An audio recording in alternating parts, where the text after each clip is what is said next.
বাচ্চার কান্নার শব্দ পাইলাম, আমার বোনের কি বাবু হইছে? আলহামদুলিল্লাহ ডেলিভারি হয়ে গেছে, মেয়ে বাবু হয়েছে। যাক আলহামদুলিল্লাহ, অনেক খুশি হয়েছি। কিন্তু আমগো বাবু এরকম চিৎকার করে কান্দাছে কে? তোমা কান দিব না, একটা জায়গায় 9টা মাস আসছিল, ফ্রিতে খাইলো ঘুমাইলো নিশ্চিন্তে থাকলো। এখন ওই জায়গা থেকে যদি কেউ নাচতে পারে বাইরে দেয় তাহলে কান দিব না কি করে? ওই বিথি কত ইন্ডিয়ান সব ক্রিকেটারদের মধ্যে সবাই কোটিপতি, কিন্তু একজন ধনী কে? এতগুলো কোটিপতির মাঝখানে একজন ধনী, এটা কেমনে সম্ভব? এটা জীবনেও সম্ভব না। পাগলা, সম্ভব সম্ভব, কারণ একজন ক্রিকেটার আছে, ওনার নাম মহেন্দ্র সিং ধোনি। আমার পোলা পছন্দ করুক আর না করুক, এই টাকাটা কেমনে নেওয়া যায়? কেমনে নেওয়া যায়? টাকাটা কেমনে নেওয়া যায়? হ্যাঁ হ্যাঁ আচ্ছা ঠিক আছে। এই নে, তোমার টাকা বসে।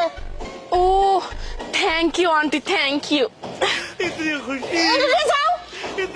ও টাকা বললাম দেখিনি। Thank you aunty. হ্যাঁ আগামী শুক্রবারে গেতাছি।